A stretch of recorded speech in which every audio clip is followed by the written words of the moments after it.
Oh, now I'm not muted. Okay. Good morning. Good morning. Good morning. My mic is on now. Heck yeah. All right. So here are your announcements for today. For those who may be watching this for the first time, we, Oasis Church of the Way, we exist to move away from traditional expectations so that anyone can meet Jesus through tangible means. What does that look like? It looks like us not starting church on time. I don't care how much I try to start church at 10 o'clock. Just who we are dictates we are not going to start at 10 o'clock.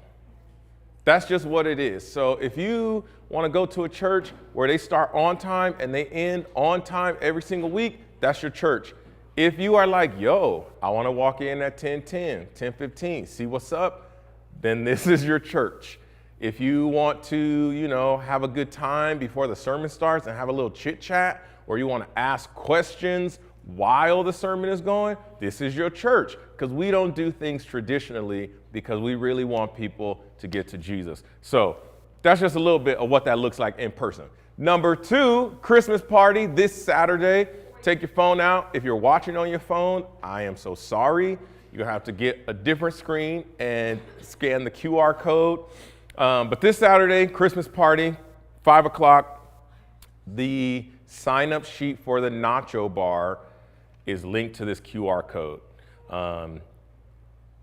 Spoiler alert, it's the same link that was the Thanksgiving list, and it's the same link that was the potluck we did before that. I just update the document itself, and the link doesn't change. So you got the link already. It's already on your phone. Go to it. Sign up Saturday. I think we're going to do, wear your favorite or your best Christmas garb. We'll play some games. Garb, G-A-R-B, like clothes, swag. Dang. Thank you, Ben and Sam, for knowing. Thank you so much. Your favorite Christmas clothes? Is that better? No, I still don't know what you're saying. I still don't know what you're saying. Saturday, 5 o'clock, Christmas party. Kids games, adults games, prizes, all the things. It's going to be a good time. Sign up for the nacho bar so we can get some real good food. I put pulled pork, chicken, and ground beef on there just in case. I was like, we'll see what people do, At the worst, I know I'm making a pork butt, so we will have pulled pork for these nachos. So, sign up for something, and we will see y'all on Saturday. Christmas Eve service, 10 a.m., December 24th. We decided that we were going to do Christmas Eve service early so that everyone can be done, go about their day, spend time with their families, and have a good time the rest of the day. So 10 a.m., the kids are going to be heavily featured in our Christmas Eve service. There will be live music. I'm talking to Brandon about I think we're going to fry another turkey and have turkey sandwiches, do like a brunch situation, which Jenny confirmed with you earlier while you were not here, Fathom, that you were going to make cinnamon rolls. To which Danielle raised her hand and said, I will help. So we are for sure, according to the church, having cinnamon rolls and maybe a fried turkey for like fresh fried turkey sandwiches. That's what I want to do. Jenny was stressing out. I was like, babe, you didn't fry the last one. Like, the same people who fried the first one can fry the second one. It'll be fine, So we already got the oil. So I was like, we might as well just, fry another turkey. So Christmas Eve, it was so delicious. No. You know how much those bottles are? $50. I'm not joking. I'm a pastor. I don't do those things. $50 for one bottle of peanut oil. Yeah, and Walmart was like low price. I was like, from what? I was like, what's the higher? Don't tell me the higher price. I'm gonna die. So. Well, we already have it, and we don't need a second bottle. We do know that for sure, because we bought a second bottle just in case, and then we didn't use it. So I was like, well, the most expensive part is here, we might as well make another, fry another turkey. So Christmas Eve, that's what's gonna happen. Pretty excited. Speaking of Christmas Eve and the children, they are right now in the middle of Advent. Jenny is running that. This is week 2. From here through Christmas Eve will be the 5th Sunday, or I guess the 5th spot of the Advent wreath. So the kids are doing that. I'm pretty excited to see how all of that goes. Ways to give: Venmo, Church Center, brown box at the front. If, I was gonna say something here. No, I was not gonna say anything here. Thank you to all of those who have given. Yeah, thank you so much. Lastly, if you are watching this at home and you are not receiving text messages from Oasis, so for example, we sent out 2 texts this morning because one did not have the link to the video that you are watching right now. So if you would like to get those updates, please text T to 575-222-8985, and you will get all of the updated information that we send out every week. All right, let's do it. Christmas series is here. I just want to let all the artsy people know in the room, I went into Canva and I made this. I'm like really proud of myself for making this sermon title screen. I'm like the person that they were like, hey, draw me a picture. I'm gonna draw like the 1st grade level house, where it's just like boom, boom, boom, 2 windows, triangle roof, and stick figure, sun, top right corner. Yeah, oh, yeah, I do birds. It's like whoop, whoop, just a little boop, boop. Yes, that's when you get fancy. You do that green line, and then your house is right there. That's me right now at 35 years old. So Canva make me look like I know what I'm doing. I just like, is this is it pleasing to the eye? Great, look at us, we did it. So Christmas characters, overall, what is this series about? Looking at the Christmas story, we all know the most important part is Jesus coming to earth. And so what I wanted to do this year was to take a look at some of the characters around Jesus in the Christmas story to see what their lives are like, how they relate to Jesus, how they relate to Jesus coming to earth, what Jesus does for them, how it, relates to us. And I'm super excited. So let's just jump in. Let's do it.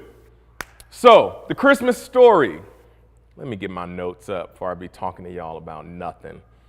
Christmas story. We are all familiar with it. We decorate, we wear the clothes, shoes included. We have parties. We take off time from work, and we do all of this to celebrate Jesus coming to earth. But the beauty of the Christmas story is that when Jesus comes to earth, he brings with him hope, love, and joy. Jesus brings so much to earth when he is born. So just take a step back real quick. The earth at the time, the only way you could get to the Father was by just practicing the law. That was it. And through the law, you would see, hopefully, that God the Father was the greatest thing that you could have. But most people took it as these are strict rules that we need to follow to be in relationship with the Father. Therefore, I am not good enough, so I have no hope, I have very little love, and I have very little joy. That is where most people were. Jesus coming to earth signifies the moment that everyone here gets access to the Father, and they also now have hope, love, and joy. And it's hope, love, and joy like we've never seen it before. Hope, because we now know that we can actually access the Father without any issue between us. Love, because the Father is proving his love for us by giving us Jesus as a gift. This is so tight. And joy because the gift that he's giving us, we cannot create it, we cannot produce it, we cannot make it on our own. And so as I celebrate this gift of life, of Jesus coming to earth, I literally become overjoyed because Jesus really is everything that he said he is. Jesus really is that dude. And my notes say, he's him, Hemi Neutron. And it doesn't get any better. This is what happens when I listen to rap music while I'm like doing my sermon. I'm just like, yeah, Jesus really is that dude. He's him, Hemi Neutron, you know. I was not the same person on Tuesday that I am right now in the moment, but I'm glad for that. So, Jesus coming to earth, it brings so many things to life, and specifically, there's so many things we can look at in the Christmas story that will help us see the goodness of God in our own lives. So yes, the birth of Jesus brings hope, joy, and love, but when we look at the details of the Christmas story, we can see so many other things. And over the next 3 weeks, we're going to break those things down. But today, we're going to look at the genealogy of Jesus. The things we point out today are what I like to call genealogy gems because of alliteration. You'll remember it, genealogy gems. So, family tree of Jesus is what we're going to look at today. I'm super excited because normally we just kind of skim over the genealogy of Jesus because it's just a bunch of names. But we're going to look at it. Yeah, it's going to be pretty tight today. I'm really excited. So, the genealogy of Jesus is found in both Matthew and Luke. Both Matthew and Luke. And at first glance, there is not much here in the story. But if you take a focused look at both of them, you will notice that the trees are different. Both Matthew and Luke have different genealogies. It's pretty tight. Luke takes the official approach of Jesus' family tree. He takes the traditional route. He only uses men in the genealogy. Matthew, on the other hand, uses a bit of literary freedom to make a bunch of different points about who Jesus is, both as a human and as the Messiah, and why he came to earth. So, in Luke chapter 3, verses 23 through 38, or 38, Luke makes the point to take the genealogy from Jesus. So it's like Jesus, Joseph, his dad, then Joseph's dad, so on and so forth, all the way back to Abraham and then back to God himself. So look at this in verses 34 through 38.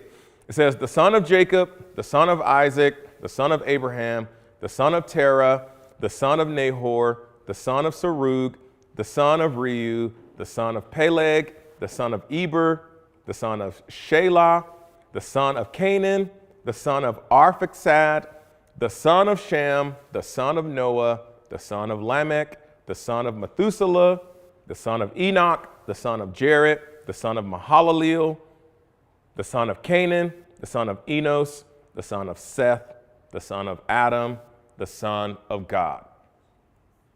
That is what Luke does in his genealogy.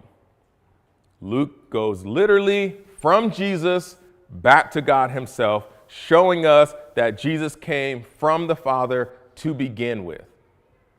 Super cool thing about Luke and his book specifically overall, it has been widely accepted that Luke was so specific in his writing that the genealogy of Jesus in Luke's Bible or in Luke's letter legitimately is probably as close as we'll ever get to Jesus's family, like his actual family tree. Because Luke was very specific in what he wrote and how he wrote, and using the very great theological tool, Wikipedia, I saw that in Greek, like in Greek study, Greek literature classes, they used the book of Luke as a literary piece to study how it was written and just like all the cool nuggets, because Luke did a very great job of writing his letter, professionally. Thank you. Thank you for that. Yes, Luke did a really good job. So when you look at his genealogy, it is most likely the closest you will ever get to who Jesus was actually related to in his family tree. Before we jump into Matthew's version, which is going to be the meat and the potatoes of today's message, we got to keep a few things in mind. The biggest one is God's intent for man. Remember, God made man in his own image because he simply wanted to share his love and joy with a creature that had free will. So at this point, God has already made trees, he's made the world, oceans, he's made all these animals. But as we know, animals cannot choose to love or not love. Now, everybody with a dog is like, they can, you know. They can. You don't know my dog. Like, I'm not going to fight you. I'm not going to fight you. You and your dog stay over there. Y'all love each other. Have a good time. I'm not going to fight you on that. I'm not.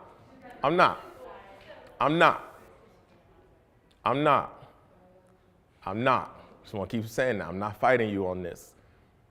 We, as human beings, have the active choice to choose the Father.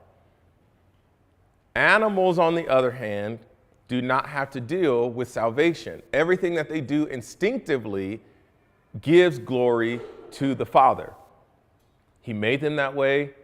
Everything that they do, how they move, how they operate. Well, bears eat fish. Yeah. Have you ever seen a bear catch one with his hands? No, he just be doing that with his mouth. They jump out the water. He like, that's a mad skill that God gave them. Now we as human beings are like, wow, that's amazing. Everything that they do naturally gives glory to the Father. And the Father said, I would like to make man because I want something that will choose me on its own free will. I want to share this joy and this love that I have with Jesus with all of these other children. So coming back to that, God creates Adam and Eve. They mess up. Noah is then chosen to carry out the promise of bringing others to love the Father, right? He messed up. It falls to Abraham. We know the story of Abraham. He goes and does all the things, finally gets his child that God promised. Down the line, we get to Jacob, who has 12 sons, who they become the Israelites. They are now the chosen people to bring the rest of the world into relationship with the Father. The Israelites jack up. We go from 12 tribes who are supposed to do this to now one tribe, the Levites. They are the one tribe who now have to get Israel to come back into relationship with the Father so that Israel as a whole nation can go out and get the rest of the world to come back into relationship with the Father. We know how that story goes. They didn't do a great job, and now Jesus is here on the scene to rectify all of it because he truly is the only one that can bring us back into quality relationship with the Father. So already the Christmas story and this genealogy, it's like, whoa, that's a lot heavier than we realize when we just read the names. Jesus literally is here to rectify generation after generation who could not do what God intended for man from the beginning.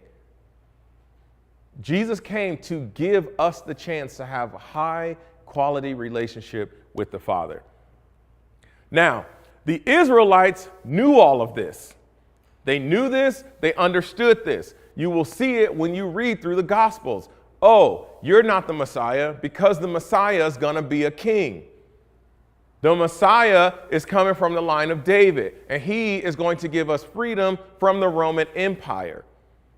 The Messiah is going to show up on the scene, and we just going to bust some heads, and we're going to roll out and have a good time. That's what they were expecting. They were not expecting a Messiah to just bring them into relationship with the Father. They were looking for a Messiah who was ready to kill for them so that they could all be kings and queens hanging out, having a good time, so they wouldn't have to be slaves anymore. Which is really cool when you start thinking about Paul and how like he always says that I'm a slave to Christ, like how he uses all of these things that the Israelites have known from birth.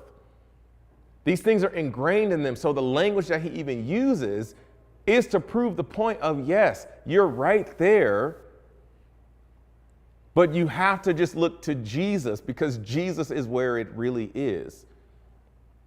So Matthew, knowing this, knowing that the Israelites knew any and everything about the Old Testament. At the time, it was not called the Old Testament because there wasn't a new one yet. But Matthew knew that they knew the law. Matthew knew that they knew the history. So when Matthew starts his version of the genealogy, he has all of this in mind, and he leaves all of these Easter eggs in his version of the genealogy. So let's read it. I forgot to take my Bible out. And my water, which means I'm probably going to be dehydrated by the end of this, but here we are. Do I need to check this text right now? Oh, all right. Okay, I took a deep breath because it's a lot of words, a lot of names, so just pray for your boy. Matthew chapter 1, verse 1, we're going to read through all of it. The book of the genealogy of Jesus Christ, the son of David, the son of Abraham. Abraham was the father of Isaac, and Isaac the father of Jacob, and Jacob the father of Judah and his brothers, and Judah the father of Perez and Zerah by Tamar, and Perez the father of Hezron, and Hezron the father of Ram, and Ram the father of Amminadab, and Amminadab the father of Nahshon, and Nahshon the father of Salmon, and Salmon the father of Boaz by Rahab, and Boaz the father of Obed by Ruth, Obed the father of Jesse, and Jesse the father of David the king. And David was the father of Solomon by the wife of Uriah, and Solomon the father of Rehoboam, and Rehoboam the father of Abijah, and Abijah the father of Asaph, and Asaph the father of Jehoshaphat, and Jehoshaphat the father of Joram, and Joram the father of Uzziah, and Uzziah the father of Jotham, and Jotham the father of Ahaz, and Ahaz the father of Hezekiah, and Hezekiah the father of Manasseh, and Manasseh the father of Amos, and Amos the father of Josiah, and Josiah the father of Jeconiah and his brothers at the time of the deportation to Babylon. And after the deportation to Babylon, Jeconiah was the father of Shealtiel, and Shealtiel the father of Zerubbabel, and Zerubbabel the father of Abiud, and Abiud the father of Eliakim, and Eliakim the father of Azor, and Azor the father of Zadok, and Zadok the father of Achim, and Achim the father of Eliud, and Eliud the father of Eliezer, and Eliezer the father of Mathan, and Mathan the father of Jacob, and Jacob the father of Joseph, the husband of Mary, of whom Jesus was born, who is called the Christ. So all the generations from Abraham to David were 14 generations, and from David to the deportation to Babylon, 14 generations, and from the deportation to Babylon to the Christ, 14 generations. Yes, 42 total. 42 generations. I did see a video where one guy was like, it's really cool if you look at how they're split up, 14 generations. He goes, that means you have 6 groups of 7. So you have 7 names, or 7 generations, 7 generations, 7 generations, 6 times, right? Jesus is the beginning of the 7th group of 7 generations. And he was like, how cool is that? That the Sabbath, being the 7th day, is the day of rest and peace and all of these things. And here comes Jesus to start the generation of rest and peace. Crazy, right? Super cool. 7 is completion. We're done here, you know? Super tight. That's one. That was a freebie that I was not going to include, but here we are. So, of all of those names read today that I just read, we're going to look at a few of them in detail to see what Matthew was pointing out to us from this story or from this genealogy. Noah, Abraham, Jacob, Judah, Tamar, Perez, Rahab, Ruth, David, Bathsheba, Solomon, Asaph, and Amos. In this list of names, we have some ladies, we got some trash, some outsiders. Keisha is for real. It's real trash. Like we're about to get into it. You're gonna be like, yeesh, you're right. This is trash. Yeah. But like, it's all in the Bible. Like, I'm not making this up, which is so cool about just what this whole message is about anyway. So, a couple of Easter eggs that Matthew uses here. We're gonna tap into all of it. I'm super excited. All of that was like intro just to get to where we are. So, first, ladies. One, like I said, Luke did not put any ladies in the genealogy. As we know, that just wasn't included.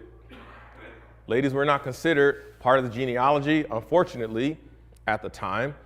Matthew took a different route for the purpose of showing us who these people are and that Jesus still is bigger than all of it. So, Tamar tricked her father-in-law. How does she trick her father-in-law? One, she was married to Judah's son. Her father-in-law was Judah. She was married to his son. He died. The son died before they had any kids. Jewish law at the time was for the brother to marry the wife so that he could give her a kid for his brother. So like the family name can keep going, so on and so forth. Well, then that son died, the second one. So then the third one was not old enough yet, and Judah's like, okay, cool. When he comes of age, you can have him next, so then he can he can give you a son for his brother. She was like, cool, that's fine by me.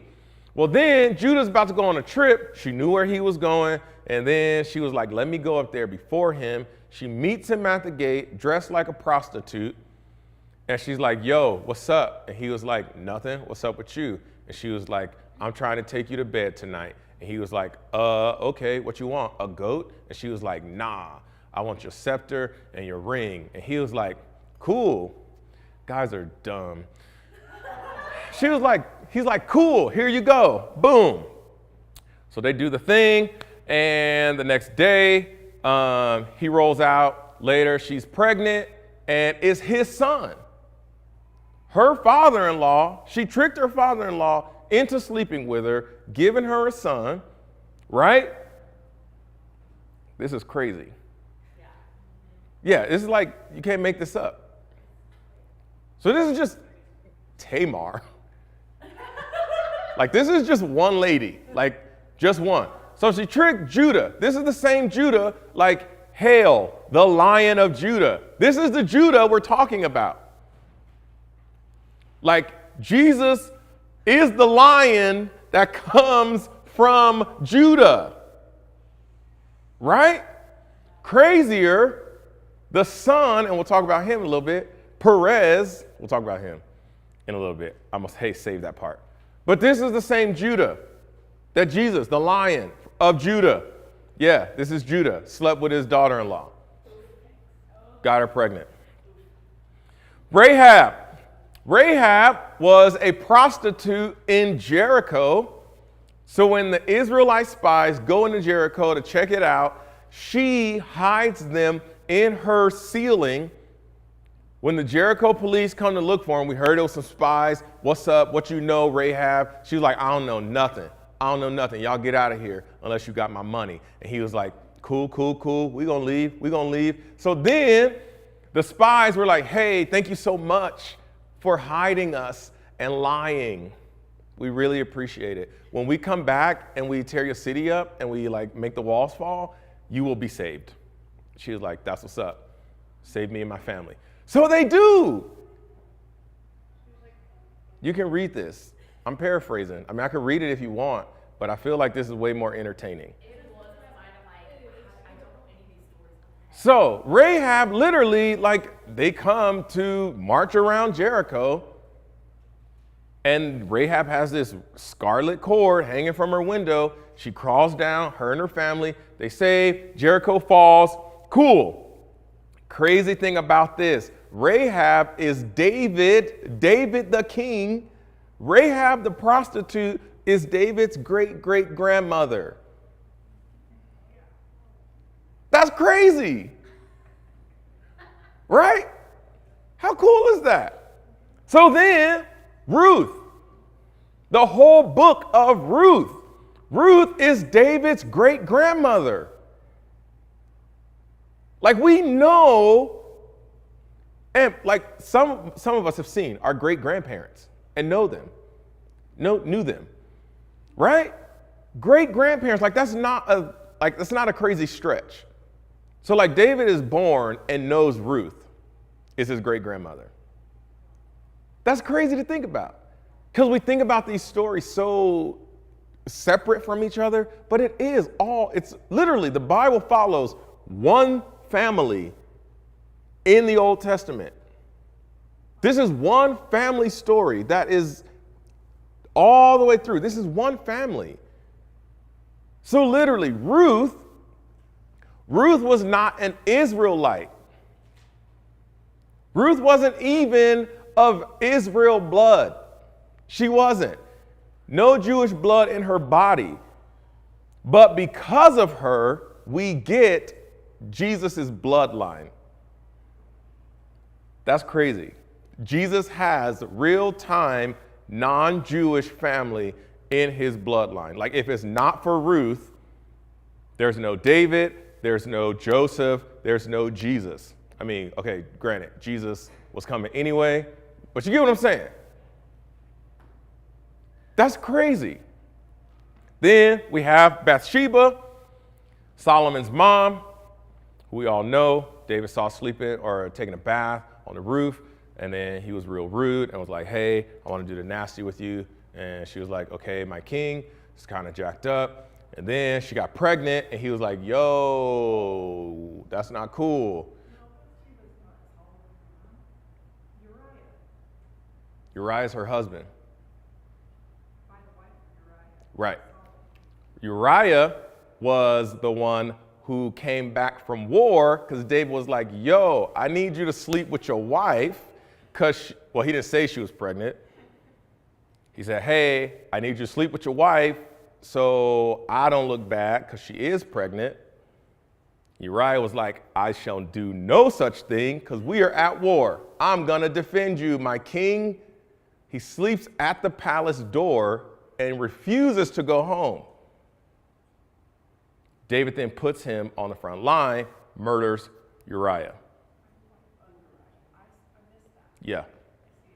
So Bathsheba, that baby, unfortunately, dies. But David is now married to her, and she is now Solomon's mom, second greatest king who has ever lived, wisest man on earth of all time, product of a very, very, very bad situation. And again, this is the bloodline of Jesus. That's tight. That's just the ladies. Trash moves made by the family tree. That's what this section is called. Noah, after the flood, gets off the boat and he's like, I'm going to grow grapes. Now, Noah was not like, oh, let me eat grapes so that my digestive system stays on track. No, he was like, I'm going to smash these grapes up. I'm going to let them sit for a little bit and see what happens. Then he was like, oh, dang, I like what happens when I let these grapes sit. That's what's up.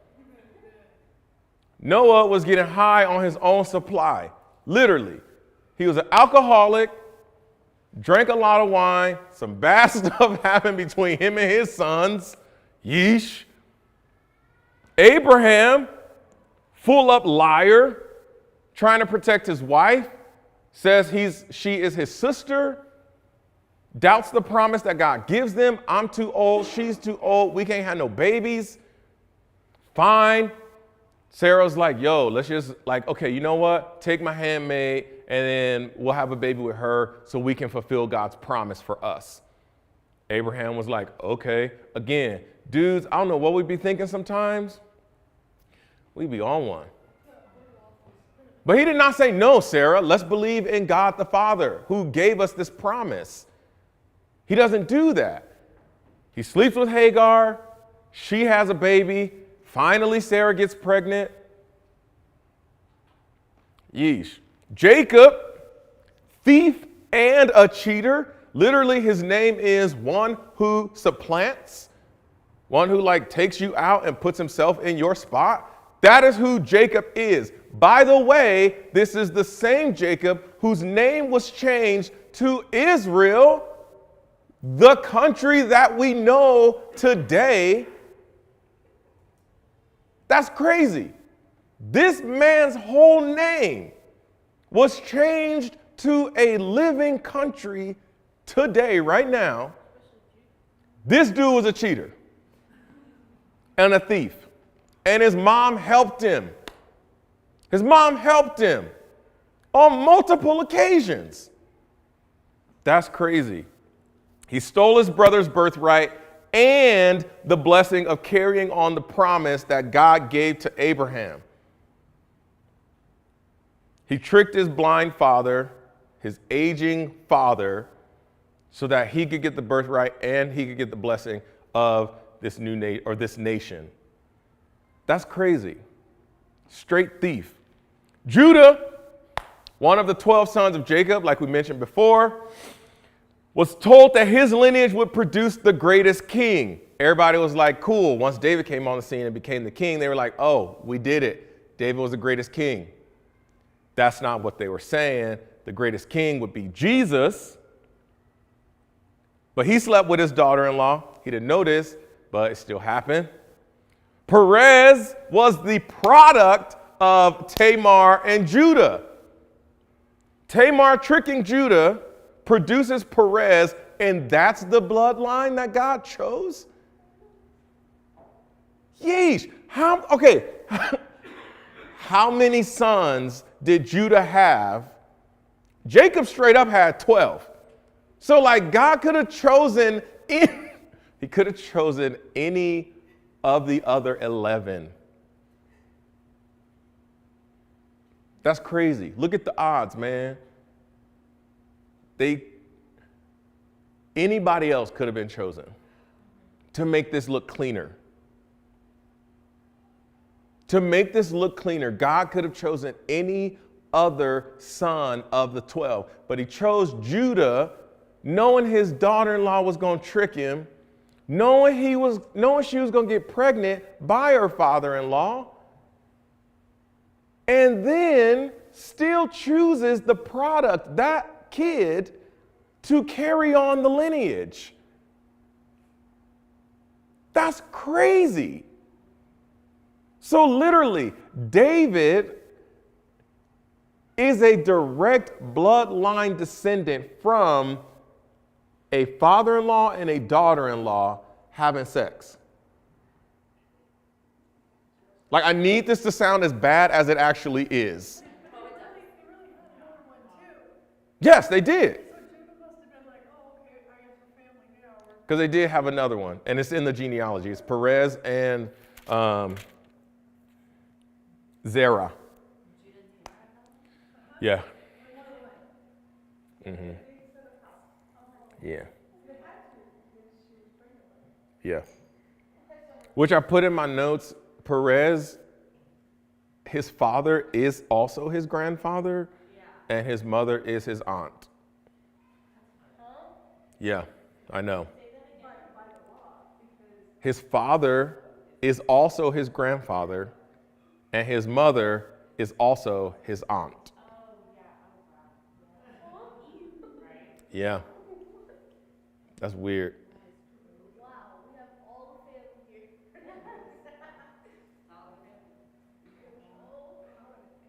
Oh, no, that's his sister-in-law. Sorry. Yeah, sister-in-law, not aunt. Which I don't know what's worse. Through marriage, but it's too much. It's gross. Yes. And we never got to the third son, Judah's son, actually being old enough to have a son. Yeah, and then she tricked him anyway. That's crazy.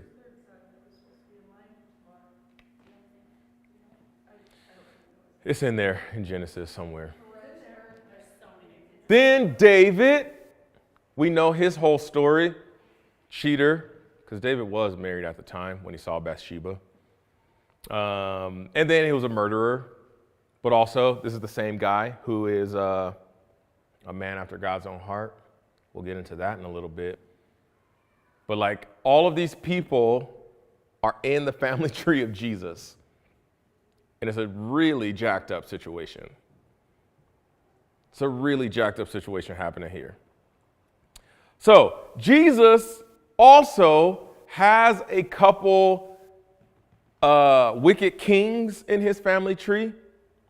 Now, Matthew, knowing the lineage of these wicked kings, knowing that these kings are in this, Matthew changes the names of these wicked kings to make really cool connections to Jesus from the Old Testament. So in the scripture, he says Asaph instead of Asa. Asa was a wicked king. But Asaph, I'm going to go into that. Yeah. So Asa, being a wicked king, was replaced by Asaph, the psalmist. He's a very prominent psalmist. And you will see it when you read through the Psalms. It will say a psalm by Asaph. So people, Israelites, knowing their literature, the Psalms and the Proverbs, they would see and know that one, the wicked king should be there in the genealogy, but they will see that the wicked king name is changed from the wicked king to a psalmist. And they would know that, and they would see the wink that Matthew's throwing their way. Amon was also another wicked king who was traded out with Amos the prophet, who has a prophetic book in the Old Testament. This is another wink that those who know their Old Testament literature would see and understand the moment they read it. So two cool things that are happening in this part of the genealogy. The Israelites would immediately know who was supposed to go there, and the difference would be seen as cool because Matthew changed the wicked kings to a psalmist and a prophet. They would also know and understand that Matthew replacing these kings with a prophet and a psalmist means that Jesus is connected to all three parts of their Bible at the time. The law, and we can see that because of the actual genealogy, but the literary parts of the Old Testament, the Psalms and the Proverbs, or the readings as they called them, and then 3, the prophets. So all of those prophets, Jesus is now connected and comes from all 3 parts of the Old Testament, and Matthew is proving the point that he is the Messiah because it connects on a bigger level, not just on the genealogy itself. That makes sense? But you only know that if you have the history behind you to back that up. And Matthew knew that, writing to Jews, that they would know and understand that off top. They'd read it the first time and be like, oh, I see what he did there. That's really cool. In the hopes that they would see the bigger picture of Jesus comes from all 3 parts of their story to be who he is right now, today. Today being when Jesus was born. That makes sense? That's super tight. So all of this adds up to the fact that two things. One, Jesus came from trash people. And two, in spite of that, coming from trash people, he was still the completion and the fulfillment of the entire Old Testament. So all of the disgust that we feel as we walk through these stories, this is Jesus' family we're talking about. That's crazy. Like all of this, like, this, I don't like it. That's gross. Yeah, Jesus like, yes, that's my family. He's like, yeah, I know, it's gross. That's them. Don't try to steal the rest of my sermon, Natasha. Do you want the mic? Do you want the mic? You want it? I will gladly sit down.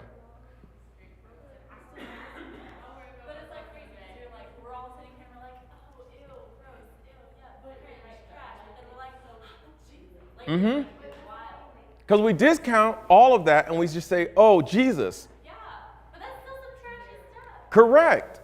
And so why does all of this matter? Why do we look at the genealogy in detail? Because multiple reasons. Thank you, Natasha. Where you come from does not matter as much as where you are going.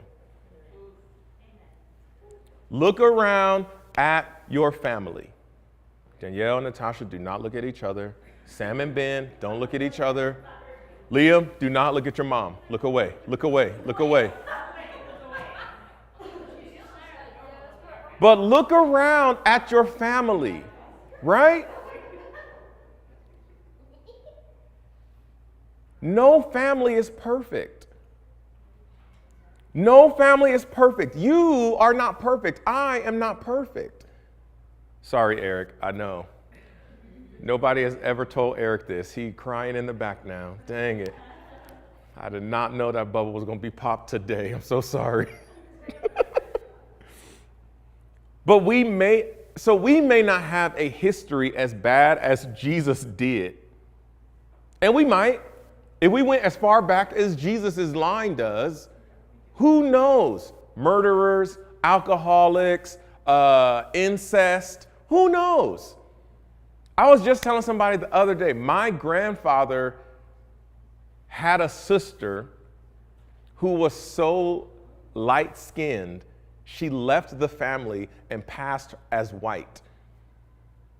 She just left him. Was like, I'm not doing this because everybody treats us so bad. I'm out. She just up and left. That's crazy. She just up and left. I'm out. And my grandfather's aunt, or my grandfather's sister, my dad's aunt, like, she remembers that moment of their sister saying, I'm done. I can't do this. I'm out. That's crazy. And that's just 2 levels up for me. And that's not too bad, because for the times, I think everybody would be like, I get it, not mad. But a murderer. So I want to say sin and lack of love. Mm-hmm. Satan himself trying to squash the line of Jesus, Mm-hmm. trying to stop the lineage. Yeah. Over and over and over again, and yet the Bible shows that very carefully and very legally and literally, Mm-hmm. the bloodline was protected and continued. Yeah. And so, In spite of. in spite of all that Satan threw at every generation, In spite of. And here's the thing. I don't think Satan was privy to the fact that Jesus was going to show up without the donor side of a man. That's crazy. Like, did you not, you thought, oh, okay, got it. You thought Joseph was going to have something to do with this. Cool, okay. I'm like, literally, by the time you found out, it was too late anyway. Like, God was going to show up with an angel to some random girl, and be like, hey, you it. There was no way for him to stop it anyway. And the beauty again of that is it does not matter how bad it looks. It does not matter how bad it looks. Literally, to this day, I have aunts and uncles whose lives are just like, how did you get here? How do you stay here? How? And if I sat here today going, man, that's what everybody else is, I cannot because of what they have become. I never actually move forward. And that's the beauty of what Jesus showed us. It doesn't matter where you come from. What does matter is where you are going. And in him, there is so much available to you just in him. And that's the first thing that he came to earth for, to show us that there is so much more in him. Number two, the genealogy of Jesus shows us that he came to claim everyone. Rahab and Ruth are both outside of Jewish culture, Jewish bloodline. They are outside of that. So Matthew, including them in the genealogy, literally shows us Jesus came for everybody because he is part everybody. So we are not too far gone from the reach of the Father. Go ahead, share it. Personal, but my dad is actually my grandma, his mom, Mm-hmm. her sister's father raped my grandma, and that's how my dad was here. Yeesh. So that's relatable for me because my dad didn't find out till he was like 14. Yeesh. That's when his addiction started. Mm-hmm. It was a product of rape. Yeesh. Yeah. So and it kind of followed him his whole life. So like when my grandma passed in 2015, Mm-hmm. is when my dad picked up addiction again. Yeesh. And I think that played a big factor in his death. Mm-hmm. So for me, it makes me feel better to know that Yeah. like we're not the only ones. Jesus himself. Like literally Jesus. Yeah. Jesus himself, literally, down the line, is a product of that. And I feel like I needed to know that because I know that really affected my dad because he talked about it a lot. Mm-hmm. For my grandma and his mom, which she didn't even call her mom because she didn't raise him. His grandmother did. Mm-hmm. His mom gave him up. She had him at like 14. Yeah. 14. So when my dad found out, he kind of know I think my great grandma passed when I was 6. When my dad was 16, he had me at 16. So my dad like turned to drugs then. Mm-hmm. 15, 16, somewhere in that area. And then like when my grandma passed 2015, my dad went to prison for a while. And when he got out, he was clean. Yeah. And, like we just saw a different person. Yeah. And he would talk about like that experience. For Mm-hmm. him. So like I felt like he carried it like all the way through. Yeah. So I feel like I needed that, like to know that for my own family. Heck yeah. And it's not something that everybody talks about. Right. In my family, like a lot of people may not know that we know. Right. Like my aunt Deborah is actually my dad's aunt and his sister. Yeesh. I didn't know it till I was an adult when my Yeah. dad told me, but I was like, man, and he would talk about That's crazy. addiction and stuff with that. Like, I heard of that. That's so crazy. Because, like, I didn't. It's like a family secret. But I was like, I feel like I need to say something because Mm-hmm. that touched me. Like, Heck yeah. like my dad told me about that. It was like almost made me feel shame. Yeah. But it really wasn't his fault. Right. Like I think he just felt empty a lot because of that experience for him. And crazy enough, like, if at any point somebody can share the actual gospel, like this piece with him, instead of don't be addicted, don't do this, don't do that, don't do this, just the behavior of it. If somebody sits down and actually says, hey, this is why Jesus came, and this is why he chose the family he did, how much different our people's lives if we just share the truth of the gospel with people. You know? That's crazy.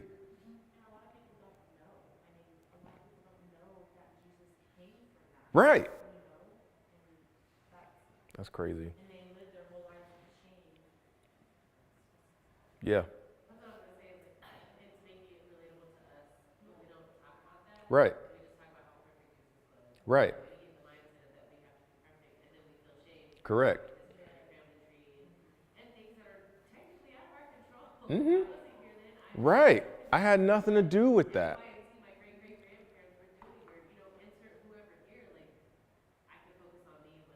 Mm-hmm.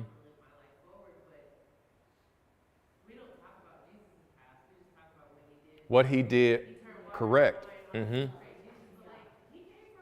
Yeah. Trash. Mm-hmm. Right. Dang.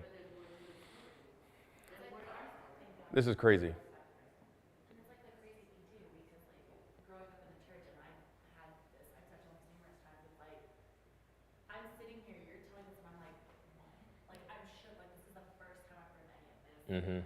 You know what I mean? And Yeah. I grew up in the church. Yeah, Genesis is a dirty book. Like, It's just Old Testament. Just I mean, and that's just putting it nicely. Like, Genesis is a straight up soap opera. Like, it is. It's a legit soap opera. Like, we didn't even go into the details of Noah. We didn't go into the details of Abraham. Like, there's so much trash. Like, Joseph literally was thrown in a pit. The youngest, or 11 of 12 boys, thrown in a pit. They took his jacket, they killed a goat, put blood on it, took it to their dad and was like, your favorite son is dead. Like, who does that? trashy people. Correct. Then they went back and they sold him into slavery because they were like, well, you can't come home now because dad thinks you're dead. Like, what is happening here? You know what I'm saying? And these are the 12 men who are going to become the 12 tribes of Israel. As a group, they sold their brother into slavery.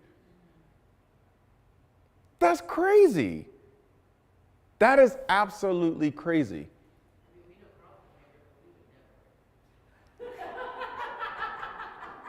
I told you don't look. I'm like, also good luck throwing him in a ditch because he just big. Like the picture of you guys taking Carl and trying to throw him in a ditch. Now we have to do it for science. Yeesh. Lastly, Jesus came to show us that your heart is what matters more than anything else. Looking at all of these people, good and bad, real ugly, real righteous, we see that each person's heart posture mattered more than anything. I'm going to say that again. We will see that each person's heart posture mattered more than anything. Look at David. Everything that he did, he was still considered a man after God's own heart. Abraham was still given the promise of being the father of many nations.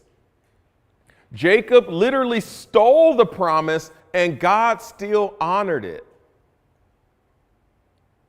God is always going to do his part. And the encouragement for us is to live in a heart posture that keeps us in high quality relationship with him so that we can access all of the things that he has for us. Everything God is giving us, he's always trying to give that to us. It is my heart posture that says whether I get those things or not.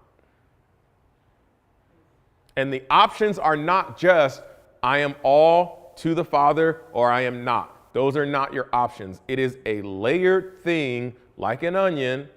I see you, Shrek. Like an onion, there are layers in my life that I have to turn to the Father and let him have. So then he will give me peace in my parenting. I can have peace up here as a pastor and have no peace in my marriage. That makes sense? I can have peace in what I do. I can have peace in my money, but I cannot have peace as a pastor. And that was a real one. That was like real life. So the layers have to be attached to the Father so I can actually receive what he is offering me. Yes, it is a wholesale situation. My whole body and everything that I am belongs to the Father, but I also have to let him have it. That makes sense? I have to let him have all of the things that I say he owns. Yes. So through my day, as I'm doing different things, I have to make sure that I am turned to the Father in every moment. And that may go from in 1 hour, from parenting to marriage to friendships to what I'm watching on TV to what I'm looking at on my phone, all in a matter of like 30 minutes. All of those things have to be attached to the Father. If I really want the joy, if I really want the peace, if I really want hope, I have to turn all of those things to him. Next week, we'll look at what those things look like as we turn our hearts to the Father and guarding our hearts. We'll look at Mary next week. So good. But righteousness that doesn't come from her and what she does to keep that righteousness so that we can legitimately have a playbook of how to move forward and stay in this relationship with the Father. But until next week, start working through the mess of why you cannot, or why you are not, or why you don't deserve all the things that the Father has for you. Joseph's life brought about the saying that what Satan meant for evil, God meant for good. Jackie Hill Perry this week had a post talking about, she was singing a song, "The Lord Will Fight My Battles," and she said, it hit me that I sing that, I know that, but I don't believe that. And she said, and the Spirit told me, Jackie, you don't believe that I'm actually going to fight your battles. You don't believe that.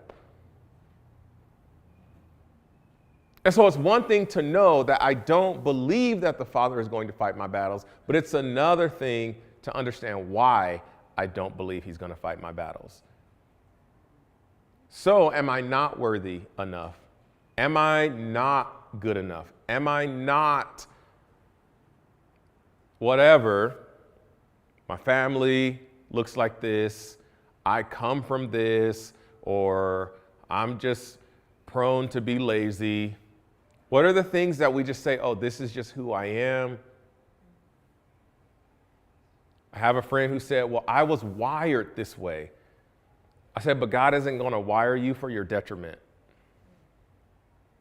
He gets that you are creative. He gets that you like to sit down and do nothing, but he's not going to give you that to the point where you're not providing for your family, Rafer.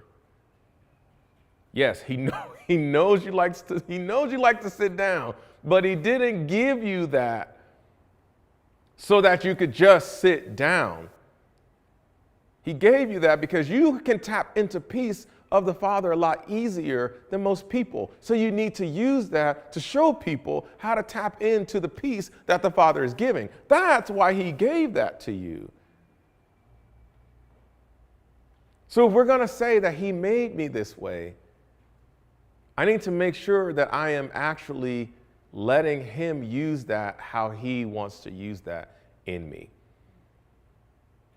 So again, when we look at the genealogy of Jesus, it does not matter what everything around you or how the process of you getting here, it doesn't matter what that looks like. Jesus is here to claim any and everybody because the Father has created any and everybody and loves any and everybody. Literally, at the end of the day, your heart is what matters. And so as you work through these issues, literally take them to the Father. Take them to the Father and let him hold on to those things. Take them to the Father and let him deal with them with you. Nothing is too small. Nothing is too big. You know where we get that from? We get that from telling kids when they're like, hey, look at this. And we're like, yeah, that's cool. We think that God is going to do the same thing to us, so we don't even take those things. Which probably means I should pay more attention to my kids. Yeesh. That was one for Rafer. Dang. Jesus called me out in front of everybody. Sorry if your head also got chopped off. But mine got cut off in real time. But your heart is what matters. So that is the challenge this week, that you look at all of the things around you, how you came to be, and look at how those things are not helping you in your relationship with the Father. And if they are not helping you in your relationship with the Father, legitimately, ask him to help you to let those things go. Ask him to show you how to let those things go. If you come to me, I'm going to refer a book to you. Like, that's just what I'm going to do. So if you don't want to read a book, don't come talk to me about it. But I got a book that'll probably help you out. I'm not going to lie. Probably got a book that'll help you out. Anything before we go into the holy place? All right, let's spend some time with Jesus. And when we are done with the holy place, Trey would like to go over his song for the Christmas program at school. So he wants to practice doing it in front of people. And the last 3 weeks, he has told me, Dad, you forgot again. So we're going to do that after service. So please stay, because he was very concerned that everybody's going to leave. And I was like, no, people will be here, I promise. So if y'all could just stay for 1 3-minute song, and then we'll do that. So let's go into the holy place.